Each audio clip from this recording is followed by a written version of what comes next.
Hey guys, Sam from Tune here. It's going to be a quick video detailing the unboxing of the camper jack mounts, the installation, and how to use them.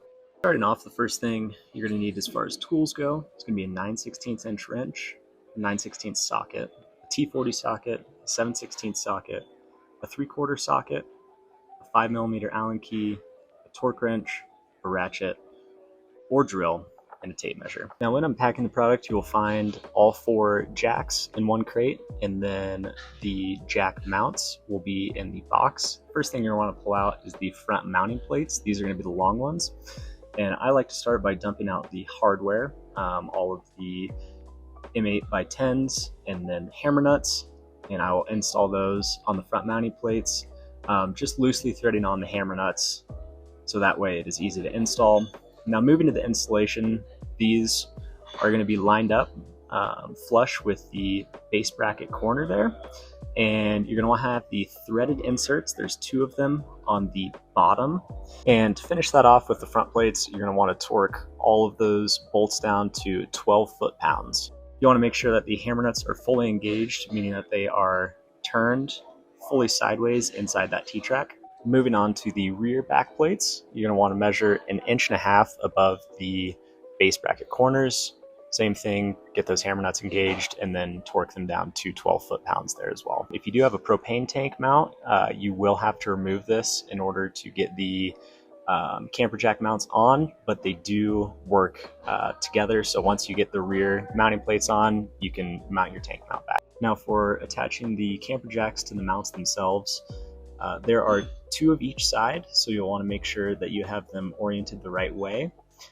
This is where you're going to want to have the 9/16 wrench and socket, and to do so you're going to slide a washer on the bolt through the camper jack hole in the mount, another washer, and then a nylock on the back, and you're going to want to tighten those down until the bolt bottoms out.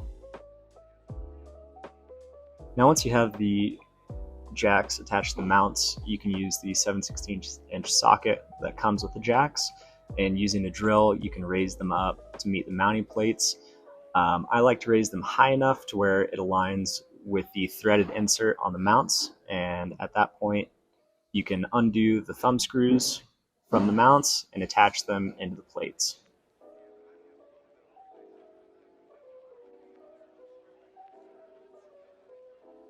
Now pretty much the same thing with the front camper jacks.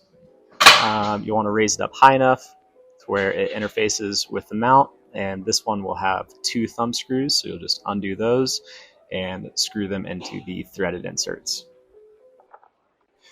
Once you have all 4 jacks securely attached to the mounting plates and on the ground but not lifting up the camper yet, for any standard model truck, you can go ahead inside the truck bed and loosen the mounting brackets. This will either be a 5mm or a T40. First thing you're going to want to do is break the jam nut using a 3/4 inch wrench, and then loosen that main clamping bolt, and then you will loosen the upper bolts and completely detach those, and then you will loosen the middle bolt, and this will completely free the bracket. And once you do that, then you can step out of the camper and use the drill and raise it up in each corner.